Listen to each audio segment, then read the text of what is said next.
Hello friends, welcome to my channel. இது உங்கள் மீனாவின் செட்டிநாடு சமையலறை. இன்றைக்கி நான் ஒரு லஞ்ச் ப்ரிப்ரேஷன் வீடியோ தான் உங்கள் கூட ஷேர் பண்ணிக்க போகிறேன். அண்ட் சூப்பரான குக்வேர்ஸ் பற்றியுமே ஒரு சூப்பரான ரிவ்யூ ஷேர் பண்ணுறேன். ஸோ வீடியோ மிஸ் பண்ணாமல் லாஸ்ட் வரைக்கும் பாருங்கள். நான் ஆல்ரெடி நம்ம சேனலில் நிறைய வீடியோஸ் பார்த்துருப்பீங்க. இண்டஸ் வேலியோட குக்வேர்ஸ் வந்து நிறைய வீடியோஸ் ஷேர் பண்ணியிருப்பேன். ஸோ இந்த பிரியாணி பாட்டெலாம் வாங்கி மேக்ஸிமம் ஒரு 1 இயர் கிட்ட ஆயிருக்கும்னு நினைக்கிறேன். ஃப்ரீக்வெண்ட்டாக நிறைய டைம் யூஸ் பண்ணியிருக்கேன். பட் இப்போ வரைக்குமே வந்து பார்த்திங்கன்னா நான் இப்போ ஃபர்ஸ்ட் வாங்கினப்போ எப்படி நான் குக் பண்ணணும் அதே மாதிரி தான் இருக்குது. ஸோ நீங்கள் மஸ்ட்டாக இந்த மாதிரி இந்த பிரியாணி பாட் அதெல்லாமே கூட நீங்கள் ட்ரை பண்ணி பார்க்கலாம். அண்ட் பிரியாணி பாட்டில் நிறைய விதமான ஷேப்ஸில் கூட அவைலபிள் இருக்குது அண்ட் டிஃப்ரெண்ட் கெப்பாசிட்டிஸ்லையுமே அவைலபிள் இருக்குது.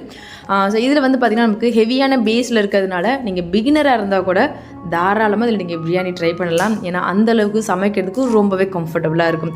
நான் இன்றைக்கி இதில் என்னோடய பொண்ணுக்காக வந்து மஷ்ரூம் பிரியாணி தான் வந்து ரெடி பண்ணேன். ஸோ அதை உங்க கூட ஷேர் பண்ணிக்கலாம் அப்படின்றக்காக தான் இந்த vlog.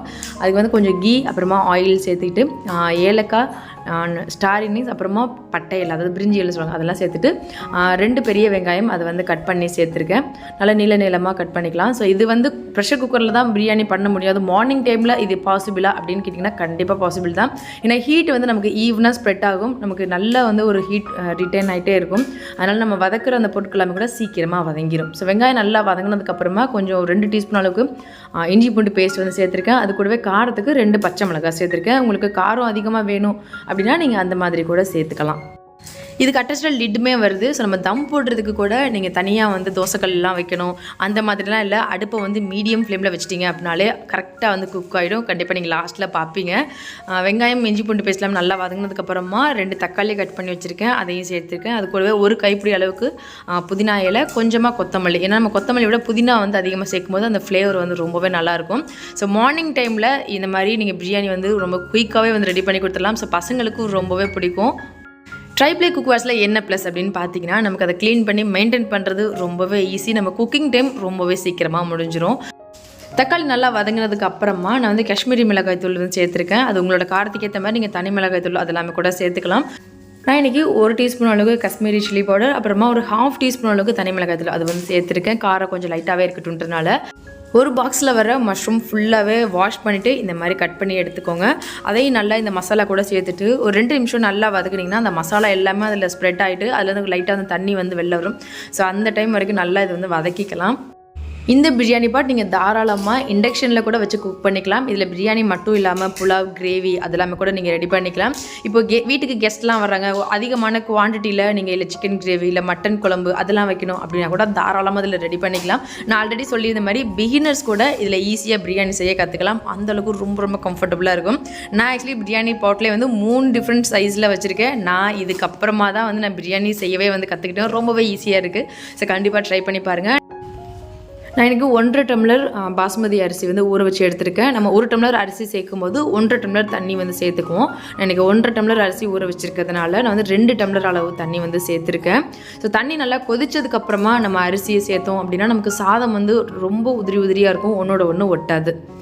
அரிசியை நல்லா ஃபில்ட்ரு பண்ணி இது கூட சேர்த்துட்டு உப்பு மட்டும் செக் பண்ணிக்கோங்க. ஏன்னா இந்த டைமில் உப்பு செக் பண்ணிக்கிட்டா தான். ஸோ நீங்கள் உப்பு செக் பண்ணிவிட்டு சைடில் நீங்கள் ஸ்மால் பர்னர் இருக்கும்ல அந்த அடுப்பில் கூட நீங்கள் மாற்றி வச்சுட்டு நீங்கள் அடுத்ததாக வந்து குக் பண்ணிக்கலாம். நீங்கள் அடுத்த ரெசிபி ரெடி பண்ணி முடிக்கிறதுக்குள்ளே நம்மளோட சாதம் வந்து கரெக்டாக வந்து குக் ஆகிருக்கும். ஸோ வீடியோட லாஸ்ட்டில் பாருங்கள், நான் தனியாக தம் போடுறதுக்கு மேலே வெயிட் வைக்கல, எதுவுமே பண்ணலை. நான் வீடியோ ஃபுல்லாகவுமே இப்படியே தான் ஷூட் பண்ணுறேன். ரெகுலராகவுமே நான் இப்படியே தான் ரெடி பண்ணுவேன். ஏன்னா லிட் வந்து அந்த கேப்பே இல்லாத அளவுக்கு ஃபிட்டாக லாக் ஆயிரும். ஸோ அதனால் வந்து நமக்கு அது தம் வந்து அப்படியே இருக்கும், சீக்கிரமாக அரிசியுமே வந்து வெந்துடும். ஸோ அடுத்ததாக இதுக்கு சைட் டிஷ்ஷாக வந்து பார்த்தீங்கன்னா பன்னீர் 65 தான் ரெடி பண்ண போகிறேன். இந்த கேஸ்டைனில் உள்ள ஃபிஷ் ஃப்ரை பேன் என்னோட ரொம்ப ஃபேவரட் அப்படின்னு தான் சொல்லணும். ஏன்னா நமக்கு ஃபிஷ் எல்லாமே ஃப்ரை பண்ணுறதுக்கு இந்த மாதிரி பன்னீர் எல்லாமே ஃப்ரை பண்ணுறதுக்கு ரொம்ப சூப்பராக இருக்கும். கண்டிப்பாக நீங்கள் ட்ரை பண்ணி பார்க்கணும். அண்ட் இதெல்லாம் வந்து நம்ம வீட்டில் வாங்கி வச்சுக்கும்போது ஃப்ரீக்வெண்ட்டாக நம்ம யூஸ் பண்ணிக்கலாம். இப்போ ஆம்லேட் எல்லாமே கூட செய்யறதுக்கு யூஸ் பண்ணிக்கலாம். ஸோ நான் ஆல்ரெடி வந்து பன்னீர் 65க்கு பன்னீர் வந்து கட் பண்ணிவிட்டு சில்லி பவுடர், இஞ்சி பூண்டு பேஸ்ட்டு, அதுக்கப்புறமா உப்பு, கார்ன்ஃப்ளவர், கொஞ்சம் லெமன் ஜூஸ் இதெல்லாமே சேர்த்து மேரினேட் பண்ணி வச்சுருந்தேன். ரொம்ப டீப் ஃப்ரை வேண்டாம் அப்படின்னு நினைக்கிறவங்க கண்டிப்பாக இந்த மாதிரி ஷாலோ ஃப்ரை ட்ரை பண்ணி பார்க்கலாம். நமக்கு ஆயிலும் ரொம்பவே கம்மியாக தான் எடுத்துக்கும். ஸோ ரொம்ப குயிக்காக வந்து நமக்கு குக் ஆகிடும். இதில் நீங்கள் மீன் வந்து நீங்கள் வறுக்கும் போதும் சரி அதே மாதிரி தான் ஈவனாக வந்து ஹீட் ஆகும். நமக்கு வந்து டக்குன்னு வேலையுமே வந்து ஈஸியாக முடிஞ்சிடும். ஸோ இண்டஸ் வேலியில் கேஸ்டைன் குக்வேர்ஸில் ஒரு வைட் ரேஞ்ச் ஆஃப் கலெக்ஷன்ஸ் இருக்குது. கண்டிப்பாக நீங்கள் வெப்சைட் செக் பண்ணி பாருங்கள். இந்த ப்ராடக்ட்ஸோட லிங்க் எல்லாமே நான் டிஸ்கிரிப்ஷனில் கொடுக்குறேன். ஸோ ஆல்ரெடி நான் சொல்லியிருந்த மாதிரி இண்டஸ் வேலி நான் மேக்ஸிமம் வீட்டில் ஃப்ரீக்வெண்ட்டாக யூஸ் பண்ணுற எல்லா குக்வேர்ஸுமே இண்டஸ் வேலி நாள்லேருந்து தான். அப்படி ஒரு லாங் ரிவ்யூஸ் கொடுக்கணும் அப்படின்னா ஒரு வீடியோட டைமிங் பத்தாதுன்னு நினைக்கிறேன். ஏன்னா ஃபுல் அண்ட் ஃபுல் எல்லாமே அவ்வளோ சூப்பராக இருக்குது. So cast iron and tri ply இது ரெண்டுமே வந்து பார்த்திங்கன்னா மஸ்ட்டாக நீங்கள் ட்ரை பண்ணணும் அப்படின்னு தான் சொல்லுவேன். நம்ம கொடுக்குற காசுக்கு ஒரு ஒர்த்தான ஒரு பொருள் அப்படின்னு தான் சொல்லுவேன். ஸோ நீங்கள் கேஸ்ட் அயர்ன் குக்வேர்ஸில் நீங்கள் தோசை தவா இல்லை கடாய் இந்த மாதிரி மல்டிபிள் கலெக்ஷன்ஸ் இருக்குது. கண்டிப்பாக வெப்சைட் செக் பண்ணி பாருங்கள், நிச்சயமாக உங்களுக்கு பிடிக்கும். ரொம்ப குயிக்காக ஒரு 10 மினிட்ஸ்க்குள்ளே இந்த பன்னீர் 65 வந்து ரெடி பண்ணிடலாம். பசங்களுக்கும் ரொம்பவே பிடிக்கும். ஸோ கண்டிப்பாக ட்ரை பண்ணி பாருங்கள். இன்கேஸ் நீங்கள் பன்னீர் 65ல் வேறு ஏதாச்சும் நீங்கள் டிஃப்ரெண்ட் வேரியேஷன்ஸில் செய்வீங்க அப்படின்னா கண்டிப்பாக சொல்லுங்கள். நிறைய பேர் வந்து கேட்டுகிட்டே இருப்பீங்க குக்கிங் வீடியோஸ் வந்து ஷேர் பண்ண சொல்லிவிட்டு. ஸோ கண்டிப்பாக நான் ஃப்யூச்சரில் ட்ரை பண்ணுறேன் முடிஞ்ச வரைக்கும். ஸோ உங்களுக்கு ஏதாச்சும் டிஃப்ரெண்ட் ரெசிபீஸ் தெரிஞ்சுது அப்படின்னா அந்த ரெசிபீஸோட நேம் வந்து எனக்கு மென்ஷன் பண்ணுங்கள். கண்டிப்பாக நம்ம ஃப்யூச்சரில் குக்கிங் வ்ளாக்ஸ் எல்லாமே கூட ட்ரை பண்ணலாம். அரிசி சேர்த்ததுக்கு அப்புறமா நான் வந்து ஸ்மால் பர்னர் இருக்குல்ல அதில் சேர்த்துட்டு அதுக்கப்புறமா தான் நான் பன்னீர் 65 பண்ணேன். அரிசி எந்த அளவுக்கு வெந்திருக்கு பாருங்கள். அப்படியே அரிசி கொஞ்சம் கூட உடையவே இல்லை, அந்தளவுக்கு சூப்பராக வெந்திருக்கு. ஸோ கண்டிப்பாக இந்த பிரியாணி ட்ரை பண்ணி பாருங்கள். இந்த பிரியாணி பாட்டுமே ட்ரை பண்ணி பாருங்கள். அண்ட் நெக்ஸ்ட்டு நான் ஆல்ரெடி லாஸ்ட் மந்த் நினைக்கிறேன் அந்த டைமில் வாங்கினது இந்த சப்பாத்தி தவா. இதுவுமே வந்து கேஸ்ட் அயர்னில் தான் வாங்கினது.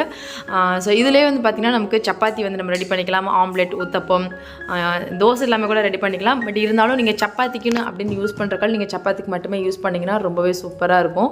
ஸோ இது ஹேண்டில் இருக்கிறதுனால நமக்கு ஹேங்கிங் டைப்பில் நம்ம யூஸ் பண்ணிக்கலாம். அண்ட் நல்ல வெயிட்டாக இருக்கும். அண்ட் ஹீட்டுமே வந்து பார்த்திங்கன்னா ஈவனாக ஸ்ப்ரெட் ஆகும். நமக்கு சப்பாத்தி வந்து சீக்கிரமாக வந்து குக் ஆகிடும். இண்டஸ் வேலையில் இருக்க கேஸ்ட் அயர்ன் குக்வேர்ஸ் எல்லாமே சீசனிங் பண்ணி தான் வருது. நீங்கள் ஜஸ்ட் வாஷ் பண்ணிவிட்டு இந்த மாதிரி ஒரு ஆனியன் சாட்டே பண்ணிவிட்டு நீங்கள் டேரெக்டாக குக் பண்ண ஆரம்பிக்கலாம். அது தோசைக்கல், கடாய், ஃப்ரைங் பேன், ஸ்கில்லட் எதுவாக இருந்தாலும் ஓகே தான், சேம் ப்ராசஸ் தான். நீங்கள் குக் பண்ணி முடிச்சதும் லைட்டாக வாஷ் பண்ணிவிட்டு அடுப்பில் வச்சு நல்லா ஹீட் பண்ணிவிட்டு ஆயில் அப்ளை பண்ணி வச்சிட்டிங்கன்னா நமக்கு ரொம்ப சூப்பராக இருக்கும். மறுபடியும் நம்ம சீசன் பண்ண வேண்டியது இருக்காது. ஸோ இந்த குக்வேர்ஸோட லிங்க் எல்லாமே டிஸ்கிரிப்ஷனில் கொடுக்குறேன். நீங்கள் வெப்சைட் மூலமாக ஆர்டர் பண்ணும்போது ஸ்க்ரீனில் இருக்க கூப்பன் கோட் யூஸ் பண்ணால் மறந்துடாதீங்க. நீங்கள் அப்படி கூப்பன் கோட் யூஸ் பண்ணும்போது எம்ஆர்பிலேருந்து எக்ஸ்ட்ராவாக 12% வரைக்கும் டிஸ்கவுண்ட் கிடைக்கும். ஸோ மிஸ் பண்ணாமல் யூஸ் பண்ணிக்கோங்க.